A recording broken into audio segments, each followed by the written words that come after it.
just going through all the messages that have come through so far. All our favorites are tuned in. Mama Madison Jr., how's the holiday? Are you still on leave? Are you still doing gogo duties? Victor Maurukira, how are you? Greeting the whole village here. You know when you send messages, 500. Am I supposed to read all 500 names? Tembi Moyo, Pastone Ridge, how are you doing? Mr. Isaac Piri, Mount Pleasant. Who is this one? Who is this one? It's just a number. Anzi, hey, Becky K. Well, hello to you too. Right, we're about to get into Doctor on Call with Dr. Richard Mutigwende. We do this every Tuesday where we have what we call Doctor on Call, and we talk about things that affect our bodies and how to get things sorted.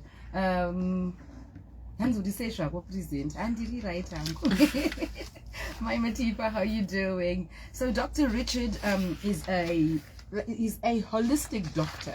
All right, he is a homeopathy consultancy, Chinese medicine, acupuncture, and moxibustion therapist or consultant rather, and he's a natural health, wellness, and diet doctor who gives you personalized treatments. So soon after we have discussed everything, you are still going to go and speak to your doctor and say, this is what I heard, does this apply to me?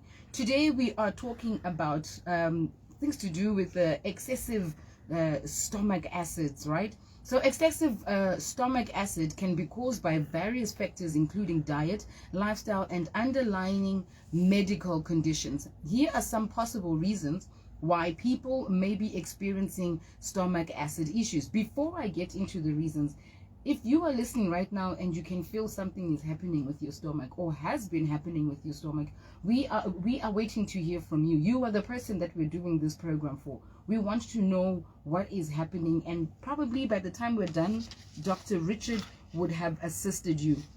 So common causes are diet, stress, bacterial infection, smoking, yeah, alcohol, you know what? Yeah, I don't know what you're going to do with your lifestyle choices, but if you are smoking excessively or drinking alcohol too much, yeah, you might need to stop. You really might need to stop. Good day, Doc. How are you doing today? Good afternoon, Miss Becky. Good afternoon, listeners. Doc, this topic that you brought for us today about stomach acids, most people, you will hear them say, I can't eat this, ndinema acid. Is this the same thing that we're talking about? Yes, that's the same thing, acid reflux. Okay, so the proper term is what? Acid reflux? Some they simply call it acid reflux, or some they simply refer it as an issue to do with the digestive system. But commonly, people they simply say my acids. And they claim them so nice, as if it's something that's nice. My acids, ndinema acid. I don't get it, but I'm sure they'll just be trying to tell you I can't do certain things or I can't eat certain things because my stomach will react in a different way. Yes, that's true. That's my acids. Some they simply refer it as nyongo. You know, there are so many names when it comes to acid reflux. Okay, so can you break it down for us? Is nyongo the same as jaundice? No, jaundice means yellowish of the skin. Maybe of the skin. Yes, okay. Skin and eyes. Sometimes it's because of an issue to do with your liver problem. So whenever you have that yellowish of skin or of your eyes or even urine, it points to the liver. So it's different from stomach acids, because stomach acids are just there for digestion and the absorption of nutrients in the body.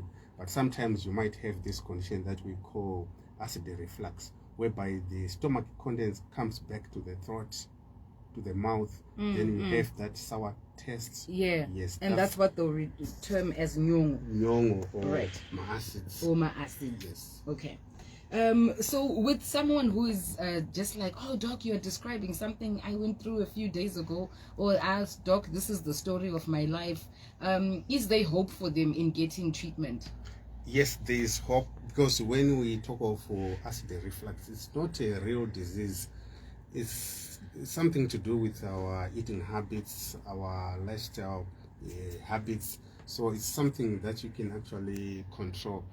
Like we always say, prevention is the best cure. So when it comes to most of these digestive disorders, including acid reflux, the power to prevent is actually in your hands. Oh, so once I have it, can I reverse it? It's reversible through identifying the cause. Like we always say, knowing the cause is half cure. You find what's causing your acid reflux, it's different from what's causing mine. Yours perhaps it's because of stress, mental stress, or mine maybe it's because of too much consumption of alcohol. So the best is to identify the cause and then you eliminate the cause. So it's possible to get rid of acid reflux because it's not something that we can say it's a real disease. It's not a real disease, it's just a stomach condition caused by diet or lifestyle. That's very true. Okay, so if we're talking about diet, we look at spicy food, greasy food, or foods high in fiber that can trigger acid. And I would assume food that is high in fiber is good for us, but in this case, it's stating that it can cause acid reflux? Like we always say, you have to take anything in moderation. Whether water, you have to take it in moderation. The same applies with the fiber.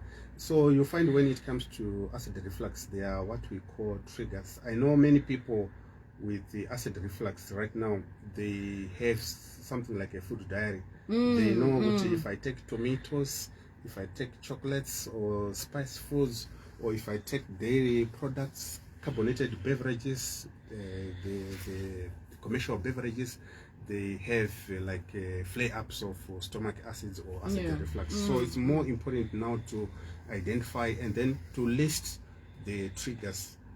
Then you avoid the triggers. Then you go for the best diet when it comes to the prevention of acid reflux. Okay, there's a question here that just came through and say, hi doc, thank you for bringing this topic. I'm one of those people who actually claim the acid baking. But Anzi, question yake I've recently discovered that my child also suffers from acid reflux. Is there a way I can reverse this because I didn't eat? What you can do is to work on the diet. Like we always say, what we eat can be the slowest form of poison. So when it comes to children, you have to introduce like fruits. You substitute commercial beverages with fruits, and then you try to monitor the portion sizes. It's very important. It's also important even to cut down in terms of dairy products, because sometimes you find by the time we reach 5 years or more than 5 years, our body won't be able to digest milk like what it used to do, like when you were still a year or 2 years. So you have to cut down in terms of dairy products, and then you introduce fruits. And when it comes to fruits, so you have to be mindful, especially in terms of citrus fruits, because certain fruits can actually trigger acid reflux. And certain fruits. Yes, and it's also important to encourage your child to lay or to sleep on the left side. It's highly recommended. Even for us? Yes, even for adults. Okay. It's recommended when it comes to prevention to sleep on your left side. On your left, yes. The whole night? Oh, okay. So if I sleep on my left side, then I find myself waking up, I must just go back and position myself on the left side. Maybe you can position yourself on the right side for a few minutes, for a few hours, but it's highly recommended to spend more time laying on your left side so that you won't affect the digestive system. Oh, okay, because the left side one, I learned it recently also because of the baby. He was actually doing like a milk reflux thing. After breastfeeding, he'll burp, and then all of a sudden, he's irritated and all. Then I started reading up on it, and they said, no, lie the baby on the left. On the left side. I'm thinking, the whole night. Can you imagine sleeping on one side the whole time? So I would flip him over, like change him left, right, but most of the time it will be the left side, because the moment you lie on the right side, you will be partially blocking the digestive system. So the acid reflux will come, or the digestive juices will come back to the throat. They come back to the throat. Because there's a partial blockage. Anzi, hi doc. Is heartburn a sign of nyongo? Yeah, so many people, they mix up between heartburn, acid reflux, and nyongo. Heartburn, it's a sign and symptom of acid reflux.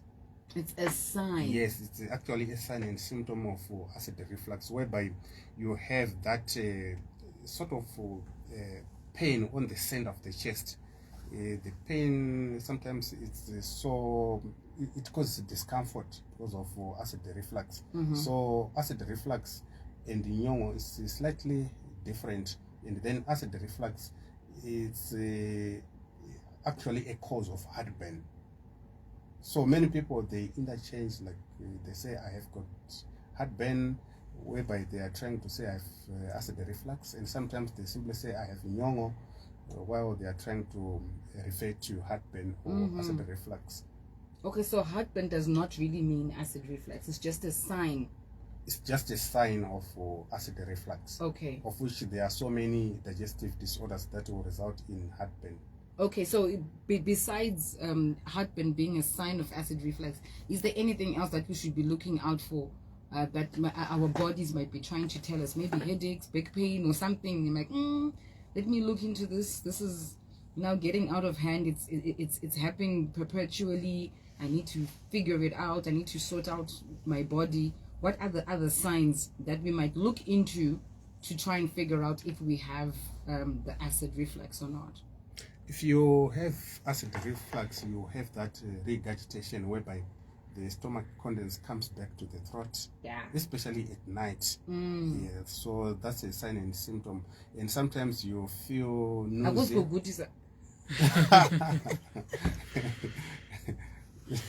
Yes, it happens. It happens, especially if you have that eating disorder that we call binge eating disorder. Oh yeah. Whereby you eat too much. So sometimes you might have. In fact, eating too much is actually a possible cause of acid reflux. Yes, so we have to be mindful when it comes to portion sizes. We need to be very mindful. So another sign and symptom is to do with the nausea. You feel like you want to vomit, or you actually vomit. For certain people, they complain of inflammation on the throat because of acid reflux. That's another sign and symptom, as well as coughing. Sometimes you actually cough. Usually it happens at night because there are certain people with that habit of like just soon after eating, then they take a bed, they take a rest. Oh, and it's a no-no. It's a no-no. Don't do that. Don't eat and sleep. You mustn't do that. After eating, wait for 2 to 3 hours so that you give your body enough time to digest. I'm looking at the lady who's doing our digital. She really dropped the phone. Like, what? 2 to 3 hours, doc? Yeah. This is what happens. We eat at 8 o'clock. By 8:30, we are sleeping. We're in bed. Yeah, it actually causes acid reflux and other digestive issues. So it's much better to take your meal a bit earlier. Like half 6, 7, then you sleep at 9. Okay, so have supper earlier. That's very true. By 7, they'll be hungry again. They must drink tea. Okay, no, but let's address it. It's a real issue. People who have supper early are obviously going to get hungry as the night progresses. If I have my supper at 6:30, by 8:30, my tongue will be dancing. It wants to assist to digest something. Am I eating again, or am I drinking fluids? When it comes to eating, it requires a lot of self-discipline. Yeah, so if you take your last meal at 7:30, you mustn't take other too much fluids after that. Okay. Yes, so you really need to stick to your time. If your last meal is 7:30, then it's 7:30. No any other meal after that.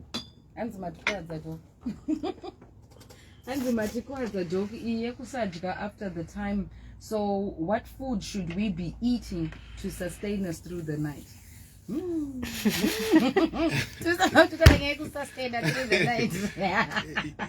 Your body knows very well that it's night. So during night, your body won't demand too much energy. So it knows very well that it's night. That's why you find at night many processes in the body will be on go slow, like the production of urine, it will be very, very low as compared to during the day. So if you take your last meal like at 7:30 in the evening, your body knows very well that you don't need extra or more energy consumption at night as compared like during the day. Right, Yes. right. Monica says, I have my supper at 5 or 5:30 p.m., but I don't eat until the next morning, 9 a.m. Yes, Thank you. that's very, very important, especially for those struggling with type 2 diabetes. It's part of intermittent fasting, whereby you take your supper a bit earlier, like 5:30, and then around tomorrow at 8 or 9 you take your breakfast. That's part of intermittent fasting. It helps in terms of restoring insulin sensitivity in the body. Yep. So it's highly recommended for those with lifestyle conditions such as diabetes, or for those with issues like obesity, overweight, and the like. Doc, with what you've just introduced, I think maybe we can save it for next week, where you can give us a breakdown on what we really should be having for breakfast, or lunch, or supper, that will help our bodies to digest properly, and also to give our bodies the preferred nutrients so that we can live healthy lives. Yes, you just brought in the aspect of those with type 2 diabetes, but then there are some who are just like, Doc, I just want to be healthy. I don't want to eat the way that I'm eating or continue living the way that I'm living. I want to feed my body with healthy foods. So I think if you can do that for us next week, this is what needs to be done if you want to live a healthy lifestyle. This one says, Doc, does sleeping on your left side, does sleeping side matter if you are left-handed already? It's not an issue about being left-handed or right-handed when it comes to the best way to sleep. Even if you are right-handed, it's highly recommended to sleep on your left side. Oh, okay. So left side, the recommended side to sleep. Yes, that is even if you are right-handed or if you are left-handed. The best position is to lay on your left side. Okay. We've got 9 minutes left before we close this off. I can see most of you are sending questions pertaining to the topic that we're discussing, and some others are also just sending general questions to the doc. Please do so before 5 minutes too. You got like another 4 minutes to send through your questions. Doc, back to our issue on acid reflux. What are some of the lifestyle changes that we need to do? We're talking the alcohol, the smoking. These are things that people have become addicted to, and sometimes reducing the number of cigarettes I smoke or the number of bottles I'm drinking. It might seem like, no, it can't be done, and then we end up doing other things like the, what you call that thing? The shisha. Is it? Yeah, shisha, the habli, or what's the electric one? Vaping. Sure, man. The vaping. So we are saying, no, nicotine is bad for your body, and then he's like, okay, fine, let me vape. So people are now finding a lot of other things to supplement the other habits that they were doing. So lifestyle changes. Where do I start? What am I doing? Many people, they think acid reflux is all to do with what we eat, but you find, like we always say, lifestyle matters. You have to avoid the stressful environments. You will be surprised to know that stress triggers too much production of stomach acids. Then you're likely to have acid reflux because of mental stress, as well as certain habits like too much smoking of cigarettes. That's another lifestyle habit that will promote acid reflux. Too much consumption of alcohol, all types of alcohol, something that can promote acid reflux. You also find even exercise is highly recommended. You have to exercise so that you fight or prevent acid reflux. As well as our sleeping positions, like what we said, you have to lay on the left side most of the time, so that you won't block the smooth flowing of the digestive system. Then when it comes to food, like we always say, what we eat can be the most powerful form of medicine. you have to make a food diary. You have to know that if I take too much tomatoes, I will end up with the acid reflux. If I go for too much of the citrus fruits, this will result in acid reflux. So remember to take in moderation. Remember to take the correct food portion sizes, because too much eating sometimes will give burden to your body, not just the stomach but even other organs such as your liver, such as your kidneys. So we have to be mindful of portion sizes. It's very, very important. Okay, portion sizes. So eat the healthy stuff, but portion sizes. And then on the alcohol, is it possible to completely stop drinking Yes. alcohol? I know it is, because I did. I had to make a decision and say no more. This was like what 12? What year in 2025? It was like 12 years ago when I said me and alcohol. If I see alcohol, I must run. Oh, okay. Yes. When it comes to alcohol and even illicit drugs that will cause addictions in the body, it's very possible to deal with such cravings, with such addictions. Like you can introduce acupuncture as part of treatment when it comes to addictions. I know it sounds something new to many people, but it's very effective when it comes to issues of addictions. So there are certain points that are activated or triggered so that you do away with the cravings, so that you detoxify or you cleanse your key organs such as your liver. Because when you have a history of taking too much alcohol or taking illicit drugs, it's like your body will be overburdened with toxins, especially the liver. So there's a way of cleansing the organs. There's a way of fighting cravings in the body. There's a way, and I'm hoping for those of you who've got these cravings and these addictions that you find strength to actually fight them. You must want it. It must be something that you must want. You must desire it. And I speak from a point of experience, because yay, the girl was a gym and take her dog. I'm not proud of it, okay? I'm not proud of it. But I'm just thinking about the times when I used to consume alcohol. I thought I would never stop. And then here I am 12 years clean, and I'm just like, wow, you know? It can be done, but you must desire it. Yes, and you really made a good decision. Yes, I did. Yeah. I did. And then just off topic a little bit, there's a young lady here, a mom, who is saying, Doc, mwana wangu ari kuzara nezvisasa all the time. He's 4 years old. What could this be? And they're full of pus. Zvisasa zviri kuita hurwa. Okay, so when it comes to skin disorders, just like any other skin disorder, is simply a reflection of the inside. Like especially in children, usually it's to do with their immune system. If you have a compromised or a weakened immune system, you are likely to have like skin disorders. And you also find the issue of hygiene plays a role when it comes to our skin. Remember, our skin, that's the largest organ in the body. So hygiene matters when it comes to that. So for your child, the best way is to boost the immune system by introducing a variety of fruits, because they are filled with vitamins like vitamin C, which is good for the immune system. And then you cut down in terms of foods with added sugars like the commercial beverages, because they compromises or weaken the immune system. So the starting point is to strengthen the immune system, and then you work on hygiene. Okay, so work on hygiene. Any topical creams that she should be applying?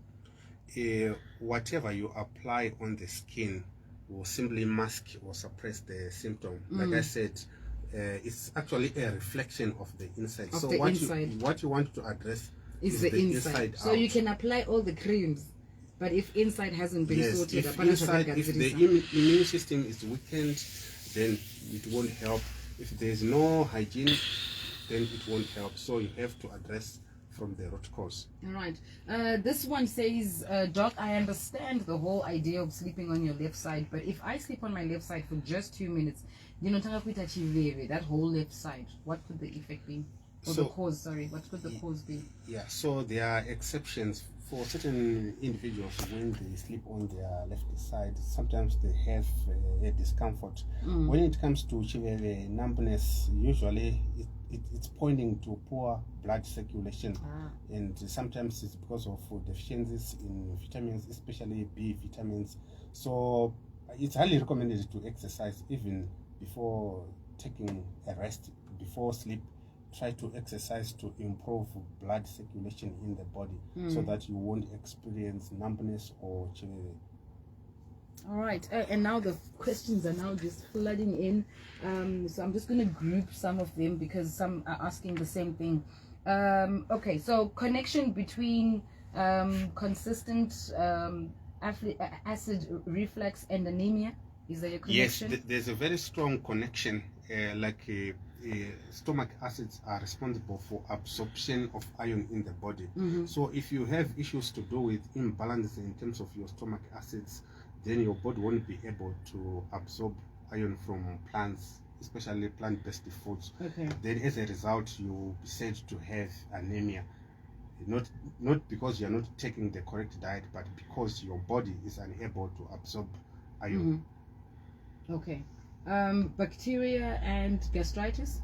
Yes, there's a very strong link. Gastritis usually is to do with the bacterial infection in the digestive system. Therefore, you have gases, you have bloating, you have inflammation because of bacterial infection. So there's a very strong link. And the moment your body realizes that there's an infection in the digestive system, your body will try to produce more acid to poison the bacteria. Therefore, you end up with the acid reflux or too much acid in the body. And sometimes you might end up with stomach ulcers because of bacterial infection or because of too much acid in the digestive system. Well, Doctor, thank you so much for coming through. This is all the time we had for Doctor on call, Dr. Richard Mutigwende. You can send through, if you want me to send you his number, I'll quickly type it out or call it out soon after the news. It is 1 o'clock on Capital 100.4 FM. You're tuned into The Pulse. It's time for the news.